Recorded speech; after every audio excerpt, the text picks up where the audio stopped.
Coach Corey Wayne, and this is my video coaching newsletter. And the topic of today's newsletter is going to be, why is my life not working?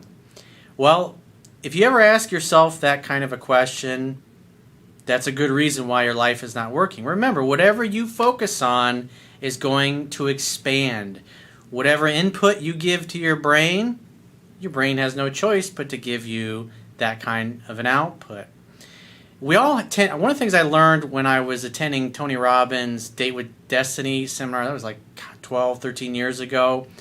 One of the focuses of that week-long seminar is taking you through a process of helping you discover what your primary question is. And what's interesting is that every single person who's watching this video, and that means you, has a question that you are constantly asking yourself in the background about everything. And most people's question that they constantly ask themselves is not a very empowering one. What I discovered, and actually my girlfriend at the time discovered, we both had the same question, which was, we're both high achievers, and no matter what great things happen in our lives up until that point, we were always, why am I still not happy? We were always asking that question. I buy a nice sports car, drive around for a little bit, in the back of my mind I'm going, why am I still not happy? Why did the car not make me happy? I made all this money, got this successful business, dating this awesome person. Why am I still not happy? And what's interesting is I got 3 emails I'm going to go through with you today. And you're going to see the first guy, he's asked himself all kinds of negative questions. And he had an experience. He went on a date recently with this woman. He's trying to be cute, trying to be funny, trying to be interesting, and he kind of comes off being like a robot. And then at the end of his email, he's basically saying, I'm such a loser, I feel like nothing can work out for me. And so when you have that kind of a worldview, you've already presupposed, I should say, that nothing's going to work out for you and that your life sucks. And therefore, if you're walking around and you're telling yourself this, or you're asking yourself these kinds of questions, why does my life always suck? Why do things not work out for me? Why do things always go sideways on me? You're telling your brain to look for reasons to justify that belief. And like I said, most of us have this question run around the back of our mind. It's usually a very disempowering one, and we don't even realize it's there. And as a life coach, and when I do phone sessions with people, or in this case, looking through these emails, the person's model of the world, the way they perceive themselves, comes out. There's usually a sentence or two, if you've been watching me for a while, where I'm able to pick out exactly what this guy's worldview is and how that clouds everything. And if you have the attitude that you're a loser and nothing's ever going to work out for you, and then you go out on a date, I mean, think about that. Think about how it's going to cloud your body language, your physiology, the tone of your voice. In other words, you expect to lose. It's just a matter of time before you lose. And so what your brain is doing is looking for evidence of you being about to lose or in the process of losing. And it's not helpful. And so I got 2 other emails that are success stories that I'm going to go through after this, because you can see guys that have had some challenges in their lives and they're completely changing the way they look at things, and it's transformed their lives, their outlook, their belief system. So I have a quote that I wrote in this topic, and I'm going to go through the first guy's email. And the quote says, in order to be successful and get what you want in your personal and professional interactions, you must have enthusiasm, confidence, and a purpose for your interactions that is outcome focused. A lack of enthusiasm communicates that you lack confidence and don't expect to succeed. Winners expect to win and act like success is inevitable, even if success is delayed. Losers expect to lose and consciously and unconsciously sabotage their success. When you don't believe or don't feel you deserve to win, other people can sense and feel this. Especially women. Women tend to be very tuned in, very intuitive, empathic, if you will. They can just sense things. They can look at a guy and they can feel something is off. And if you don't have a very high opinion of yourself and you're unsure of the fundamentals that are in my book and you're trying to apply them, like this first email you're going to see, it's very hard to do the right thing. If you are unsure you can win, it's always better to make your best effort and be happy with any and all results, since doing your best and trying to get better is all that matters. In other words, focus on the process. Focus on the process of getting better. Because if you're not very good at something right now, you will get better over time as long as you practice. Now, the average person, when they run into an obstacle or things don't work out the first time, they throw their hands up, they say it's not in the cards for me, and they just quit and they give up. The more you practice things you are not good at, the better you will become over time. Everyone starts out as a novice. Nobody is born an expert. Experts achieve mastery only through time and repetition. So with that said, let's go through the first guy's email. He says, "Hey Corey, you know what?" Well, I guess you're about to tell me. "I've applied your teachings, but on a date, it seems boring. I ask her questions as you gave in examples, and she looks at it as interrogations or stuff like that and answers shortly, not because she doesn't like me, but because there is not many memories, etc. Like, are we simple people to go to work, to go to school, and have the same troubles, etc.? How do I become interesting?" So the idea with, think about it. If you really care about this girl, if you really like her, and you're really fascinated by who she is as a human being, you're going to want to know everything about her. But if you've memorized a bunch of questions and you're barraging her with questions like it's a job interview, it's not going to come off real well. And because I already read this email, I can tell you haven't read the book 10 to 15 times. You maybe have kind of thumbed through it, kind of making a half-ass attempt, which is guys that are unsuccessful, that's what they do. They kind of make a half-ass attempt because, remember, they've already kind of given up ahead of time that it's not going to work, and so they thumb through it looking for some information to cherry pick, and then it doesn't work out too well. They go, "Oh, well, it didn't work. I did what you said." No, you didn't prepare. Just like Confucius said, success depends upon prior preparation, and without said preparation, there is sure to be failure. If a woman's given a short answer, obviously she wasn't digging the question that you would ask, or that you had asked. Remember, you want to ask the kind of questions that she's going to enjoy answering. Tell me about the things you love. What do you really love doing in life? What do you love doing for fun? What are your hobbies? What are your interests?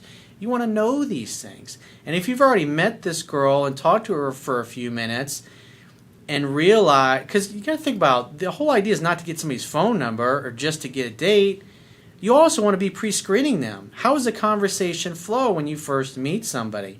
And I see some guys, they go and get a phone number and they're trying to run away as fast as they can when there's good rapport. I get emails from guys, they're out, they're in a nightclub or they're at a party, they start talking to a girl and they grab a phone number and then they bolt.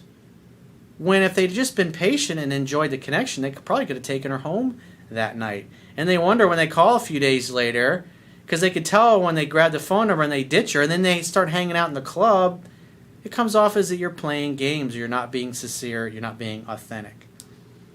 You're coming off like a robot in essence, which is what this guy's basically doing here. I mean, think about this for a second. Just if you are somebody that's trying to improve your skills, whether it's getting phone numbers or interacting with women or walking into an employer that you really want to work at, think about your level of enthusiasm. If you're, do this example. Go force yourself to walk up to any random person who really doesn't want to talk to you and try to strike up a conversation when you don't really want to talk to them and you can tell they don't really want to talk to you, and see how well that's going to flow. Versus talking to somebody who you really like, who you're really interested in, maybe somebody you know, maybe somebody that has similar goals and values. They're going to be excited to talk to you and you're going to be excited to talk to them. It's going to be a completely night and day experience. And too many guys get focused and fixated on their physical attraction to somebody, and they ignore the fact that the conversation's not flowing, or the fact that they're kind of bored, or they're not really excited to talk to the person in the first place. I mean, think about it. If you just met somebody and after 2 or 3 minutes or even 10 minutes you're having a hard time coming up with things that you want to know about them, why would you want to spend any more time with them? I mean, think about it. Your best friends, the people that you love hanging out with the most, you don't run out of things to talk about, even though you may have known them your whole lives. You're excited They're excited. What's there in those great interactions is enthusiasm. When there's a lack of enthusiasm from your side or her side, it's not going to flow very well. And too many people are focused on their interest and projecting it onto the other person and ignoring the fact that they're getting short one-word responses. You notice how he says, oh, I know she really liked me. Well, the fact she's giving short responses, you're either asking boring questions or you're coming off like a robot or being insincere. He continues on, I do hiking and other crap like dancing, etc., but how does it help on dates? Well, if you're really into hiking and you're on a date with somebody who's also really into hiking, maybe you join a club of people that like to do hiking together. You're walking on a trail, it's going to be very easy to talk to somebody because you have the same interests that they do. You can help each other up a trail. Maybe you're in the mountains somewhere. Maybe you're camping out. The idea is to do things you love and enjoy doing. Not because you're hoping to meet somebody, but because you just want to go out and have fun with other like-minded people who like the same kinds of things. Not everybody wants to go out to nightclubs and bars to meet people. Some people are into cycling. Some people are into rock climbing. Some people are into hiking. Some people are into working out. Some people are into art. Some people are into sports. And whenever you go someplace that you have a lot of enthusiasm for what you're doing, you're going to meet other like-minded people who also share that level of enthusiasm. And when you will notice in those environments where there's mutual enthusiasm, it's very easy to carry on a conversation. Even if it's somebody you're not trying to date or get to know or anything, just a casual conversation. I mean, if you're at a football game or a baseball game or an NBA basketball game or a soccer match or a rugby match, and you're sitting around other people that have the same team that they're rooting for that you are, I mean, you're going to be high-fiving each other even though you don't know the other person. Chances are you're both going to know stuff about the players that are playing, so you're not going to run out of things to talk about because you share enthusiasm. So think about that. If you're struggling in your interactions, you're probably having interactions with people that you really shouldn't be spending any time with. So he says, how does that help on dates? Again, I just explained that. He says, since I am to ask her questions, what makes a guy interesting for a girl?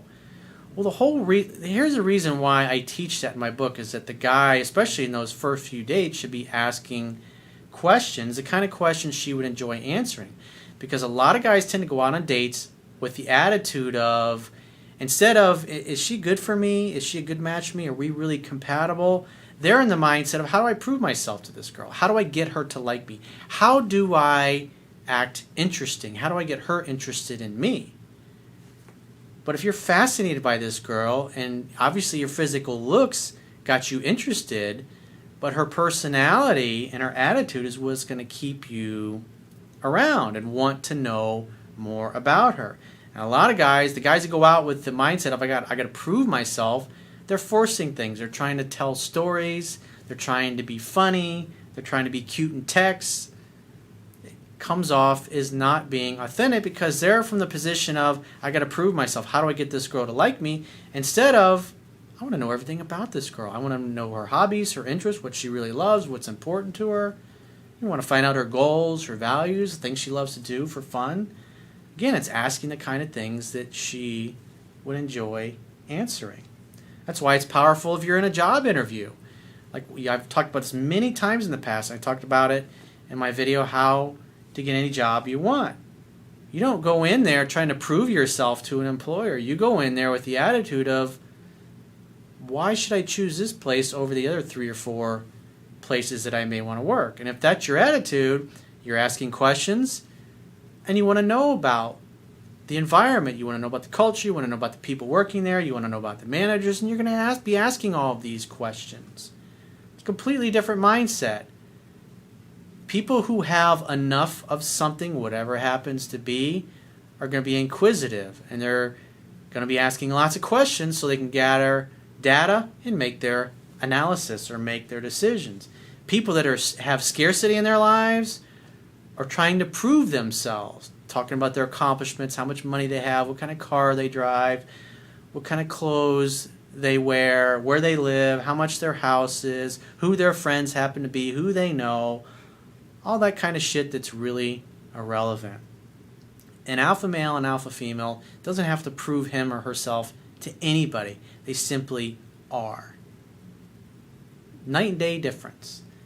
I understand that it's mystery, but how do I keep it? Like when she asks me a question, I joke about it and she thinks I don't want to answer and shuts down. Well, the idea is not to laugh it off or blow it off. The idea is to answer her question, but if you're being evasive, then it's going to cause her to feel like something is off. You're going to come off as somebody who's playing games, who's being evasive, and it's going to make the hair stand up in the back of her neck, and she's going to think something is off with this guy. And he says she shuts down. Well, if she's shutting down when before you were claiming she was enthusiastic about you, it's obviously the questions that you're asking and the view that you take towards yourself. He says, seriously, Corey, I'm a loser, and it seems like nothing can work out for me. That's how you view yourself. You completely given up. With thinking of yourself this way and talking about yourself this way, you've already lost before you even went on a date. You've already lost before you even made the date. Again, if you're going with the attitude of, do I really like this girl enough to want to date her? Do I really like this girl enough, even though I've just made a date to go have a few drinks with her?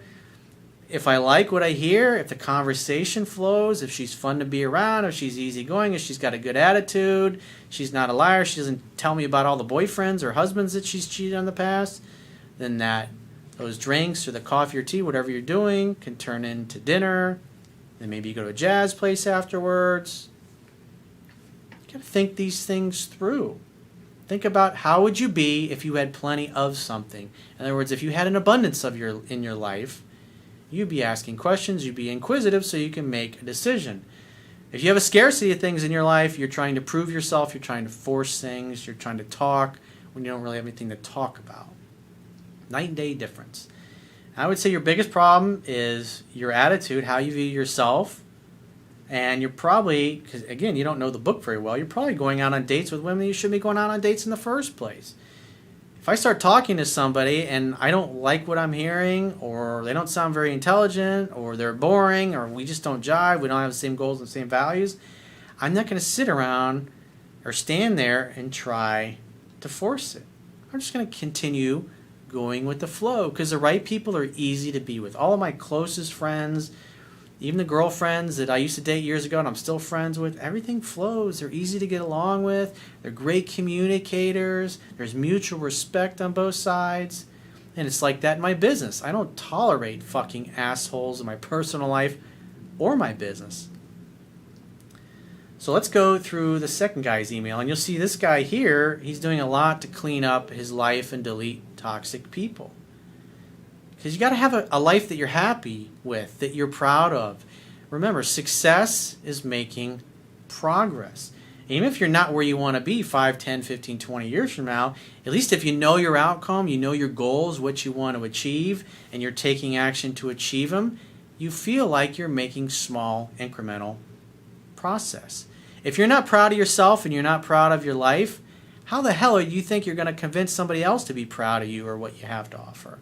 The guy in the first email, he needs to radically change the way he's looking at things. Because as Wayne Dyer said, Dr. Wayne Dyer, when you change the way you look at things, the things you look at will change. So the second guy says, Dear Corey, I just wanted to give you what I consider a success story, although everyone else around me believes it to be a failure story. Well, they're giving you their story, not yours. Just remember that. You are not responsible for other people's opinion of you. It's really none of your business. My marriage was already over and done before I started watching your videos and reading your books several times, almost 10 times, and I really started getting it. That's why I say 10 to 15 times, because it becomes instinctual. If you're just thumbing through it, kind of half-assing it, like the first guy obviously has, you're not going to have good experiences and you're not going to be successful. Reading your book, I realized that I had done many things wrong that turned her off, so in an attempt to rescue my marriage, I started courting her again and dating her like I used to when we first met, but to no avail. She was done. Your book made me realize that the relationship was over and why. I blame no one. When she left, I started going to counseling and kept reading your book. which helped me tremendously to focus on myself and my purpose. I've heard you talk about focusing on our purpose, so I've been doing that. I started working on my side hustle. I started working out, eliminating toxic people from my life, and pretty much only spend my time with people that show me appreciation with actions, not words, and basically my happiness level has been consistently high. So the difference between him and the first email is he's focusing on his mission and his purpose in life, making his life better and his lifestyle better and his inner circle better for himself, not for anyone else. If you don't love your life, it's going to be impossible to convince somebody else how great you are to be with. Really important. Being successful with members of the opposite sex really is about you, your life, and how you view yourself. It's been 6 months since she left, so last month I went on vacation for 2 weeks to a place I always wanted to visit, and I have opened myself up to the possibility to start a new company with my brother to eventually leave my shitty-ass, toxic, passive-aggressive, manipulative, and psychological abuse-filled job. I already have 4 clients lined up, which I will serve after hours. Great fucking job, dude. The whole time I found lots of things out about my soon-to-be ex-wife, and I'm not 100% sure, but there is a high probability that she was unfaithful while she was still living with me. And since you have mentioned that some girls are only faithful as long as it suits them, but the second their needs are not being met, they say fuck it and cheat on you, I believe this is the case with my ex-wife-to-be. That's why it's so important. If you want to get married or you want to be in an exclusive monogamous relationship, you have to be in a relationship with somebody that doesn't have a history of cheating on their previous partners. Somebody that places a high value on loyalty, communication, and commitment. And again, when people tend to project their fantasy of what they want onto the other person, and they hear those things about how she cheated on both of her husbands, she cheated on several boyfriends, and that's why these relationships ended. And then you think, well, I'm going to be different. You got to remember, somebody that's a liar and somebody that's a cheater, they really believe their model of the world is that everybody is this way. And therefore, it's just a matter of time before everybody does what they do all the time, which is cheat and lie. Again, it has to do with their values and their goals. And by the time you become an adult, you pretty much are the way you are. You may become a better version of yourself over time, but people don't really change their core nature.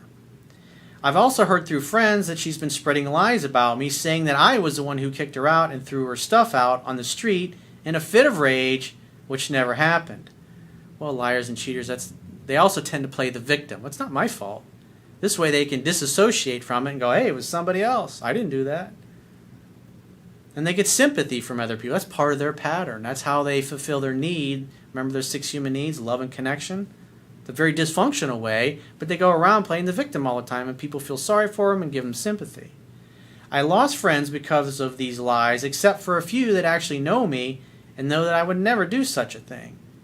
Well, it sounds like you found out who your real true friends were, and your posers, your fake friends, well, they sided with the ex.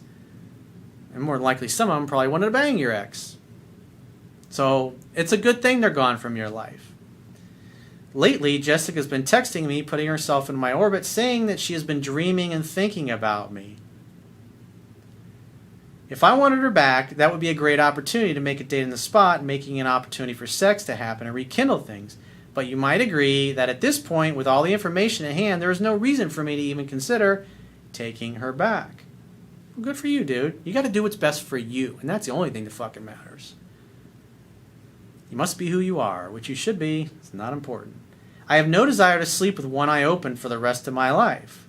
I know I will find someone else who sees my value. In the last week, I've been getting legal counsel to have our 2-year marriage legally terminated. Anyway, now I live a drama-free life thanks to you, and I have mastered the art of making myself scarce when I feel taken for granted by friends or family. Even with my mother, I'll stop visiting her when she starts giving me shit or attempts to manipulate me. I can immediately identify it and withdraw. When people treat you properly, they get the greatest gift that you can give anybody, which is a gift of your time. And when they don't, when they take you for granted, they mistreat you, they get the gift of missing you. sometimes on a permanent basis. Thank you for all you do and the amazing purpose you serve. You definitely have helped me figure out what I want to do for a living, and what type of relationships I want, and also what is not acceptable. This is why I consider it's a success story. Sorry about the long post, but I just couldn't help myself. I'm sure your amazing assistant will compress it down to an acceptable length. Bob. Good email. So let's go to the third guy's email. It says, hey Corey, I'm Bob, 27 from the UK. I hope your day is as fucking awesome as you are. Thank you. It is. Right, success story time. Pretty much a year ago now, I found myself in a dirty, deep, dark, fucking horrible place after finding out that my girlfriend at the time had been playing away whilst I was out of the country for 4 or 5 months, returning once every 6 weeks or so. While I was on my travels, I hear from a friend the dirty truth days before I was returning home for good. That fucking sucks. I talk to so many guys in the military that are deployed overseas, and they find out that their fucking girlfriend's been banging somebody else back home. I mean, that's fucking horrible. You gotta make a good choice up front. You can't make good wine from bad grapes.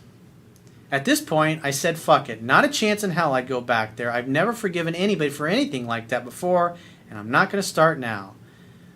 Though against every wisdom I had, I agreed to talk to her. At this point, I was an amateur, not aware of how a woman's mind works or any of your materials. I was green.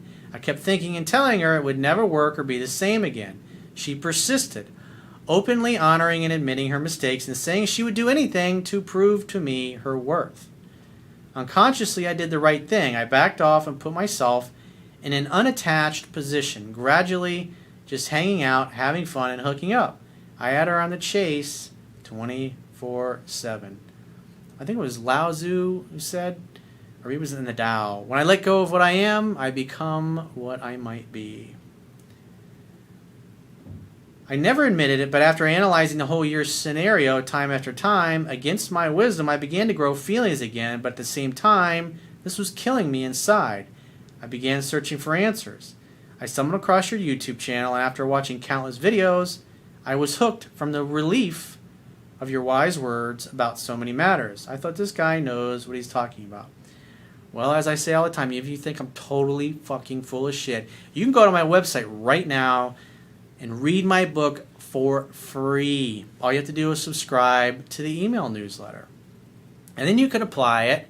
And once you get to a point where you realize, wow, this shit really does work, and this guy does know what he's talking about, then buy the Kindle book. Then go join audible.com and get the audio version for free. And the only reason I can do that and I have such a successful business is because what I teach works. I don't have to do any hard sell or twist your fucking arm. It's the beauty of truth. Truth is self-evident. Doesn't need any explanation. It simply is. I bought the fucking book, and this is where my life would turn around. I look back now, and I remember that day as the one I began working towards my future self. I read it a few times, and everything began to click. How I wasn't there for her when she needed me, and what drove her away. I took on some of the blame as I realized I wasn't meeting her needs the way I should be.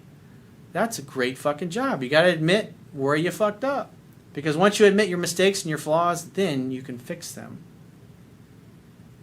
It's like the Dostoevsky quote, a man who lies to himself and believes his own lies becomes unable to recognize truth either in himself or in anyone else. After a long rocky road rebuilding myself, I found myself in a position now where she loves the fact of how much I understand her, listen to her, and be totally present with her. Being a fucking rock and mountain that doesn't move when she's like the weather, battering against me with her feminine, moody essences. I told her this analogy and she couldn't believe what she was hearing. I told her all about what I was doing and reading your book countless times.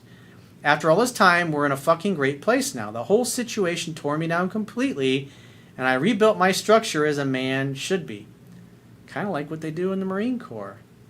Naturally, I got complacent after a while, thinking I got this shit down. It happens to a lot of people. It happened to me when I was learning this shit. As they say, pride cometh before the fall. Till she backed away and stopped putting out, this was a moment of, oh fuck, Corey was right, indeed, to keep reading the book.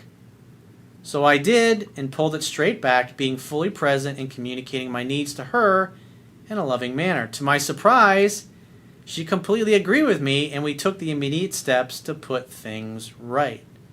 Great job, dude. So it's just continuing the journey from here on. We'll see where we end up. But I want to convey my deepest thanks to you. It's amazing how a stranger and somebody you've never met can change your life so dramatically for the better. Well, I don't look at it as I changed your life. I gave you some information, and you changed your life with the information, the successful application of it. So a message to others. This guy knows what he's talking about. I have recommended him to my friends who are also reading the book and changing their lives. It really does work. I haven't tested the dating strategies yet, but there are some guys that have their tackle wet because of this man. Get it on. Get on it, he says. I have never heard "get your tackle wet" before. That is a new one. But keep in mind, he did seem to hint that his girlfriend had cheated on him. And like I mentioned, the one above, you got to understand, as long as you treat your girlfriend right and you do everything right, she'll be faithful and she'll be happy. But her nature, if she's a cheater and she's proved to you that she's a cheater, as soon as you get complacent, she's going to start pulling away and she's going to start looking for other dudes. It's your life. I'm just telling you that up front. It's up to you to decide whether or not that is acceptable behavior to you. But maybe you don't plan on getting married. Maybe you're just going to live with this girl. But you got to keep in mind, that's the way those kind of people operate. Now, it doesn't mean 100% of the time they'll always cheat no matter what. But I'd say like 99% of the cases, that's just the way these particular people happen to be. Now, some people, maybe 1 out of 100 will change, but the overwhelming majority just are not. So if I were you, just keep being observant and see what happens slowly over time. And at the end of the day, you got this information so you can practice it in your relationship. And if you ever decide that you're not going to stay with this girl long term, you'll be able to replace her with somebody better. Definitely something to think about. So if you'd like to get my help personally, you can book any type of coaching, whether it's email or phone coaching, by going to my website, clicking the products tab at the top of your screen on any page of my website, and just follow the instructions for booking whichever option works best for you. And I will talk to you soon.